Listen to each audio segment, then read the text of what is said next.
Hi guys, welcome the Pakistani husband and wife reaction में। उम्मीद करता हूँ आप सब खैरियत से होंगे, जाओगे, खुश होंगे, आबाद होंगे। अगर आपने हमारे चैनल को सब्सक्राइब नहीं किया तो लाजमी सब्सक्राइब करें ताकि हमारी आने वाली वीडियो आप तक आसानी से पहुंचती रहे और आप एंजॉय करते रहें। मेरा नाम है नदीम। मेरा नाम है नीला। यार आपको पता ही है कि बांग्लादेश और इंडिया के क्राइसिस चल रहे हैं ना। बिल्कुल चल रहे हैं। इंडिया के बांग्लादेश के हालात ठीक नहीं है। बिल्कुल।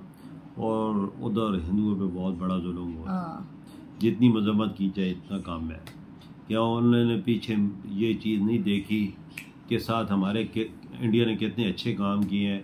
हम इन हिंदू भाइयों को क्यों मार रहे हैं, इनके घरों को क्यों जला रहे हैं, इनके जो मंदिर है उनको क्यों जला रहे हैं। बहुत गलती कर रहे हैं, मैं कह रही हूँ, क्योंकि इनको ऐसा करना नहीं चाहिए था। चलो वीडियो देखते हैं तो फिर पता चलेगा। मोदी जी ने भी इनको ऐसा डंडा दिया है ना कि इनकी याद ही रखेंगे। इनकी हर चीज बंद कर दी है। वीडियो वॉच करते हैं ना।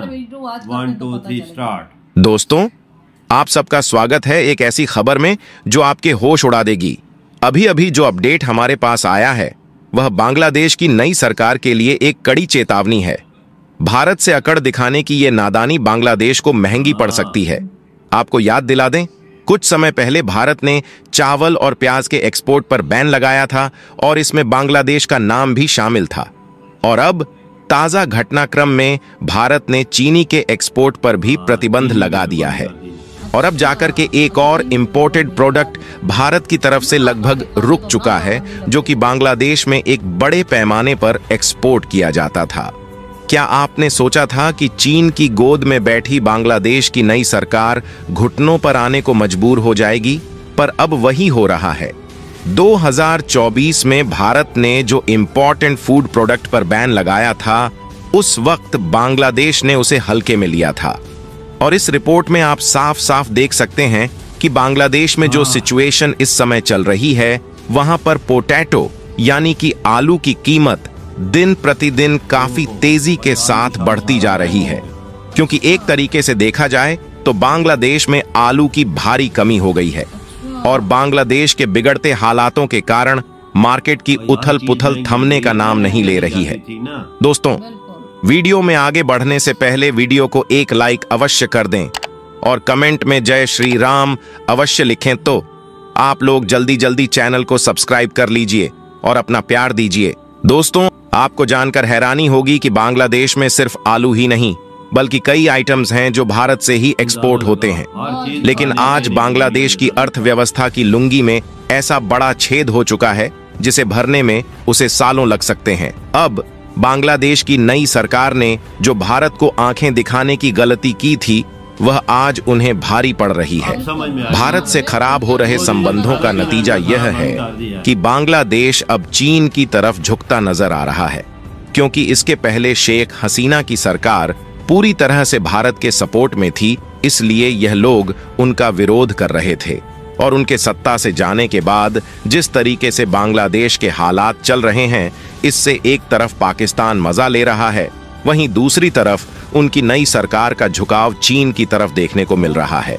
और यह भी हो सकता है कि चीन, जो बार बार अपने नेवल बेस को बांग्लादेश में बनाने की कोशिश कर रहा है, उसमें भी चीन को कामयाबी मिल जाए।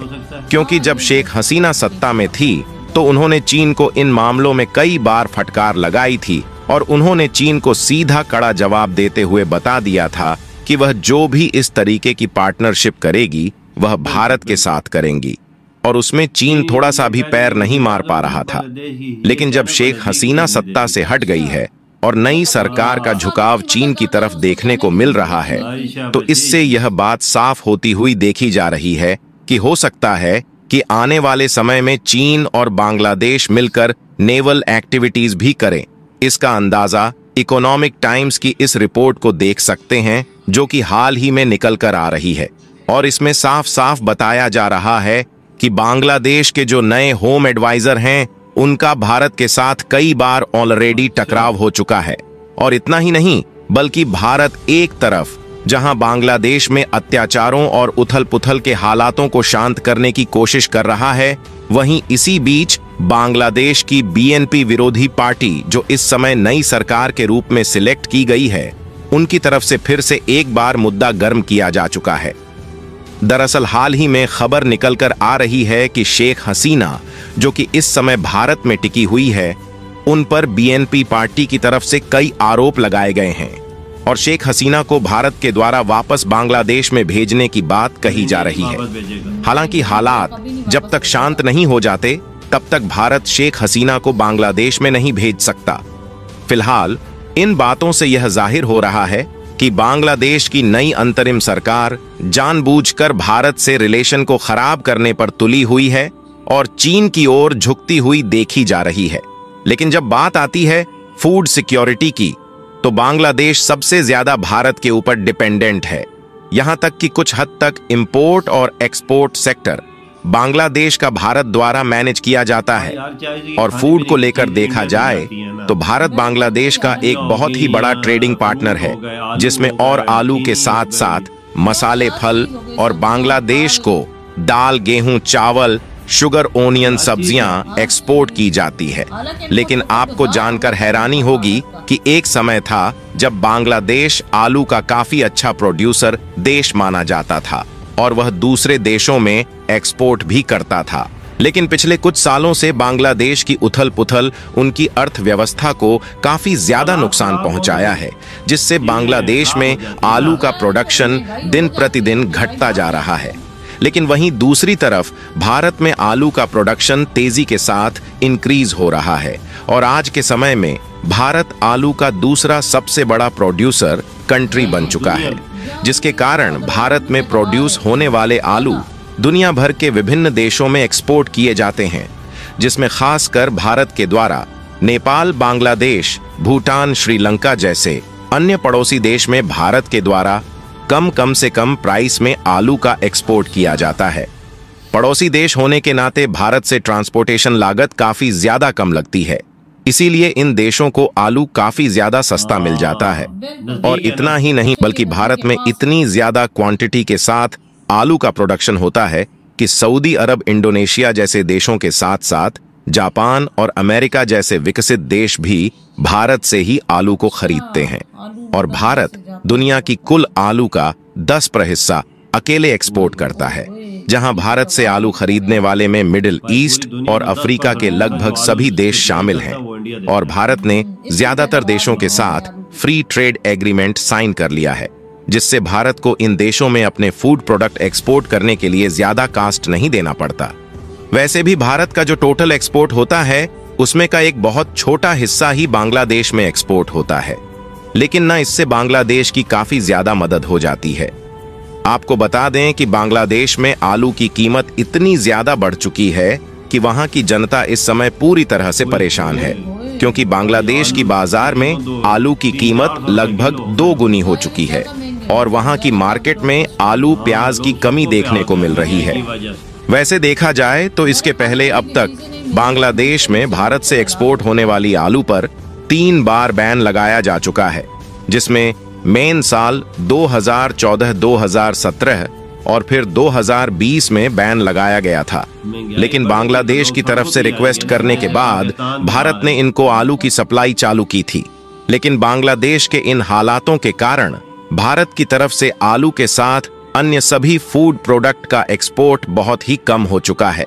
और वहीं दूसरी तरफ यूरोपीय यूनियन के इटली और जर्मनी जैसे लगभग सभी देशों में इंडियन आलू की डिमांड बढ़ रही है और भारत का एक्सपोर्ट भी इंक्रीज हो रहा है, क्योंकि भारतीय आलू की क्वालिटी अच्छी और दूसरे देशों की अपेक्षा सस्ती होने के कारण यूरोपीय देश भारत से ही आलू को खरीदना पसंद कर रहे हैं। बाकी इन हालातों के बीच यदि बांग्लादेश के साथ भारत के रिलेशन खराब भी होते हैं और भारत से आलू एक्सपोर्ट पूरी तरह से बंद हो जाता है, तब भी भारत के फूड सिक्योरिटी पर कोई भी असर नहीं पड़ेगा। और आप लोगों को क्या लगता है कि बांग्लादेश के हालात जिस तरह से बिगड़ रहे हैं, बांग्लादेश अपनी इकोनॉमी को संभाल पाएगा? क्या भारत और बांग्लादेश के रिश्ते फिर से मजबूत होंगे?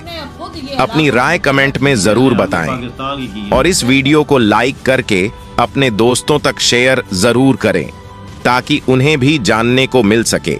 साथ ही चैनल को सब्सक्राइब करें।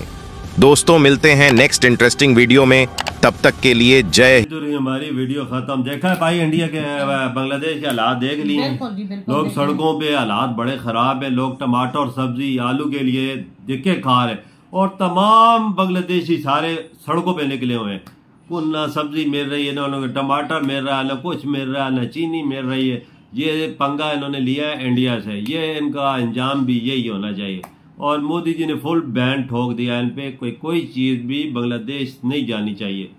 मैं कहती हूँ इनके साथ यही होना चाहिए, तो इन्होंने क्यों इंडिया से पंगा लिया? इनके साथ यही होना चाहिए था। इन्होंने क्यों रोडों पे आए हैं? तो इनकी वजह से इन्होंने जुल्म नहीं करना चाहिए था, ज्यादती नहीं करनी चाहिए थी। हिंदुओं को से मंदिर जलाए, उनके घरों को जलाया है, उनको नुकसान जख्मी किया है, ये चीज उनके साथ नहीं होनी चाहिए। इन्हें पता है कि इंडिया हमारे साथ कितनी हेल्प कर रहा है, कितनी मदद कर, आलू प्याज टमाटर मतलब जरूरत की हर चीज हमें सपोर्ट करता है। बिजली जैसी चीज ये वो भी हमें देता है, लेकिन ये इनको नहीं करना चाहिए था ना ऐसा। हालांकि उनको शुक्रिया अदा करना चाहिए था इंडिया का कि हम इंडिया हमारे साथ इतनी हेल्प करना है। मुसलमान तो शुक्रिया अदा किसी बाप का भी नहीं करता, ये चीज दिमाग से निकाल है। मुसलमान होगा ना वो किसी का शुक्रिया अदा नहीं करता।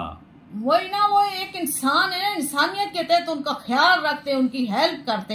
हालांकि ये क्यों इस तरह उनके साथ जुल्म ज्यादती कर रहे हैं? वो एक ही मुल्क में रहते हैं, सब कोई 1.5 करोड़ हिंदू रहता है बांग्लादेश में, उन पे जुल्म ये चीज नहीं होनी चाहिए। सही बात है। इंसानियत के तकाजे में हर धर्म का ख्याल करना चाहिए ना। ये जैसा हमारा इस्लाम है, हमें कोई नुकसान पहुंचाए हमें दर्द पहुंचता है, फिर उन्हें भी दर्द पहुंचता है ना। उनके धर्म को कोई नुकसान पहुंचाए तो उन्हें दर्द पहुंचता है। ये अच्छी हरकतें नहीं है ना। आखिर उसका अंजाम क्या हुआ कि बांग्लादेश इंडिया के फुल कदमों में गिर पड़ा है।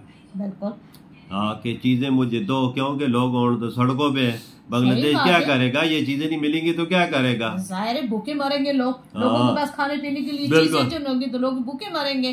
फिर उन्होंने तो जाहिर सड़कों पे आना है, जाहिर भूख से हर चीज से तंग हो गए तो फिर उन्होंने रोडों पे हमारा इंजाम दे लेना, पाकिस्तान का इंजाम दे। हमारे पास इंडिया से कोई चीज नहीं आ रही इधर। जो हमारे पास सब्जियां के हालात क्या है, आलू और प्याज हमारे पास 300-400 रुपए किलो है, आलू 200 रुपए किलो है। ऐसी चीज हमारे पास पहले इंडिया से सामान आता था तो हमारे पास सस्ती होती थी, प्याज 30-40 रुपए किलो होता था। ऐसे ही आलू 20-25 रुपए किलो होता था। हर चीज सब्जी भी सस्ती होती थी। ऐसे बांग्लादेश के हालात बन गए अब जो पाकिस्तान के हैं। बस सबक सीखना चाहिए यार इन हालात से। किसी पर इतना अच्छा पड़ोसी हो, इतना अच्छा देश हो इंडिया, उससे दोस्ती बंद न करे तो फिर क्या बात है। ये बांग्लादेशी की बदकिस्मती है कि इंडिया को छोड़े, क्योंकि इतने करीब हो सबको, जो हर ख्याल करने वाला हो, इतना अच्छा बड़ा दोस्त हो, तो उसको छोड़ना नहीं चाहिए। हम इधर अपनी वीडियो का इख्तिताम करते हैं, अगली नेक्स्ट वीडियो में फिर मिलेंगे, तब तक बाय।